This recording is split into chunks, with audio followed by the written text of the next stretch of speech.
ایران اور اسرائیل کے درمیان جنگ بندی کا کریڈٹ کس کو ملنا چاہیے یا کس کو نہیں ملنا چاہیے، اس کا فیصلہ تو آنے والا وقت ہی کرے گا۔ فی الحال تو امریکہ کے صدر ڈونلڈ ٹرمپ حسب سابق، حسب معمول بلکہ حسب عادت ایران اور اسرائیل کے درمیان بھی جنگ بندی کا کریڈٹ لیتے دکھائی دیتے ہیں، اور اب ان کی خواہش ہے کہ انہیں امن کا وہ نوبل انعام مل جائے جو شاید کبھی مشرق وسطیٰ کا مقدر نہیں بن سکتا۔ بہرحال اس وقت ایران اور اسرائیل کے درمیان بظاہر تو جنگ بندی ہو چکی ہے، لیکن اس جنگ بندی کی پیچھے چھپی اور بہت ساری کہانیاں اور بہت سارے عوامل سامنے آ رہے ہیں۔ فی الحال پاکستان کی پرسپیکٹو سے اگر میں آپ سے بات کروں تو آپ کو بتاؤں کہ اس جنگ بندی کے دوران ایک بہت خوفناک، ہولناک یا ہوش ربا انکشاف بھی سامنے آیا ہے۔ پاکستان میں آپ نے اکثر ہنود و یہود کے گٹھ جوڑ کے حوالے سے بات سنی ہوگی، کئی سیاسی جماعتیں اسے سیاسی نعرے کے طور پر بھی استعمال کرتی ہیں، لیکن ایران اور اسرائیل کی جنگ کے دوران عملی طور پر ایک یہود اور ہنود کا گٹھ جوڑ سامنے آیا ہے، جسے آپ بھارت اور اسرائیل کی پاکستان کے خلاف سازش کہہ سکتے ہیں۔ ہم میں سے بہت سارے لوگ حیران ہیں کہ اسرائیل کی خفیہ ایجنسی موساد نے ایران کے اندر اپنا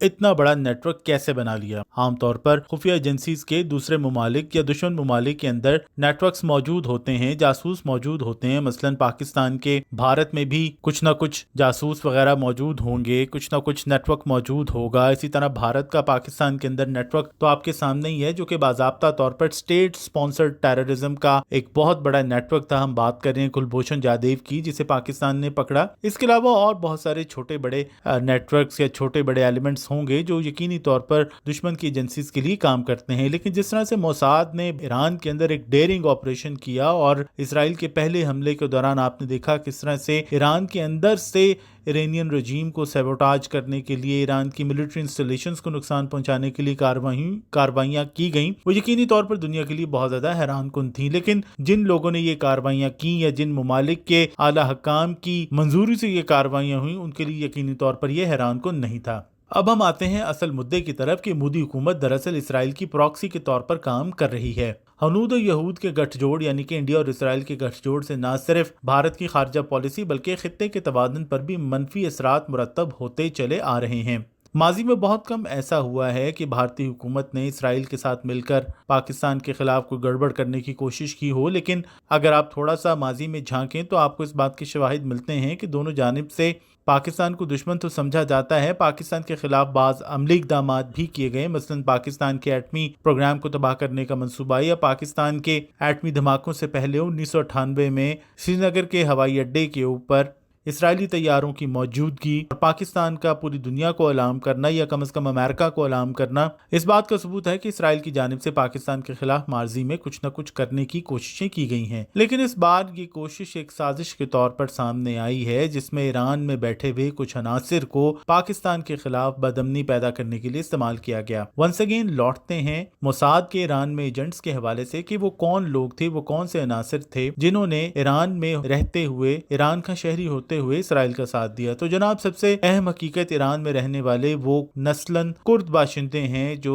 ایک آزاد وطن کے لیے جدوجہد کرنا چاہتے ہیں۔ اب یہ آزاد وطن کہاں ہوگا؟ یہ آزاد وطن بدقسمتی سے جدید ایران، جدید ترکی، جدید عراق اور جدید شام کی سرحدوں کے سنگم پر بنتا ہے۔ یہ وہ علاقہ ہے جہاں پر کردوں کی اکثریت موجود ہے اور آج تک اپنے وطن سے محروم ہے۔ اب کیوں محروم ہے اس کا فیصلہ تو ہم نہیں کر سکتے، لیکن فی الحال ایسا ہی ہے، اور مشرقی وسطیٰ کا کوئی ملک، چاہے وہ ایران ہو، ترکی ہو، شام ہو، عراق ہو، کوئی بھی کردوں کو ان کا آزاد وطن دینے کے موڈ میں نہیں ہے۔ اور یہی وجہ ہے کہ کرد تنظیمیں اپنے اپنے متعلقہ ممالک کے اندر مسلح جدوجہد جاری رکھے ہوئے ہیں۔ اب یہی مسلح جدوجہد کرنے والے ایرانی کرد موساد کے لیے ایک زرخیز میدان ثابت ہوئے، اور موساد نے انہی میں سے کچھ لوگوں کو بطور ایجنٹ بھرتی کر کے ایران کے رجیم کے خلاف استعمال کیا۔ اب یہ بات بالکل واضح ہے کہ اسرائیل خطے میں ایران کے اثر رسوخ کو کم کرنے کے لیے کرد مسلح تنظیموں کو، جنہیں ان تمام ممالک کی حکومتیں دہشت گرد قرار دیتی ہیں جہاں جہاں یہ موجود ہیں، انہیں مکمل طور پر اسرائیل سپورٹ کر رہا ہے، اور یہی نیٹ ورک پاکستان میں بی ایل اے جیسے دہشت گرد کالعدم گروہوں کو بھی رسائی دیتا ہے۔ ذرائع کا کہنا ہے کہ کالعدم تنظیم بی ایل اے اور کرد نیٹ ورکس ہنود و یہود کی پراکسیز کے طور پر کام کر رہے ہیں۔ شواہد اور ثبوتوں سے یہ بات واضح ہو چکی ہے کہ بی ایل اے کے سرکردہ سرغنہ، جو کہ پاکستان سے مفرور ہیں، بھارتی ایجنٹ سے مالی معاونت اور ہدایات بھی لیتے ہیں۔ بھارتی اکاؤنٹ سے پاکستان میں آپ نے دیکھا ہوگا، بالخصوص جب ہم بلوچستان کی بات کرتے ہیں، بلوچستان میں دہشت گردی کی بات کرتے ہیں تو دہشت گردی کی کسی بھی بزدلانہ کارروائیوں سے پہلے انڈین میڈیا کے مخصوص سوشل میڈیا اکاؤنٹس جو ہیں وہ بطور بریکنگ نیوز اس کارروائی کو نشر کرنا شروع کر دیتے ہیں۔ حال ہی میں کردوں اسرائیل کا گٹھ جوڑ مکمل طور پر بے نقاب ہو چکا ہے۔ کرد فوجی کمانڈر یہ بیان دے چکے ہیں کہ اسرائیل ان کا دوست ہے اور وہ ایک مشترکہ دشمن ایران کے خلاف کھڑے ہیں۔ کرد گروپس کا اسرائیل کے حق میں بیان ایران کے خلاف پراکسی جنگ کی ایک نئی جہت ہے۔ جس طرح سے انڈین سوشل میڈیا اکاؤنٹ سے میاں والی ایئر بیس اور جعفر ایکسپریس پر حملے کی پیشگی اطلاعات دی گئی تھی، اسی طرح کردوں کے سوشل میڈیا اکاؤنٹ نے اسرائیل کی ایرانی ریڈیو اور ٹیلی ویژن پر حملے کا اشارہ دے دیا تھا۔ اسرائیل نے ایران کے اندر جاسوسی کے لیے بھی کردوں کو ہی استعمال کیا ہے۔ اسرائیلی خفیہ ایجنسی موساد کئی برس سے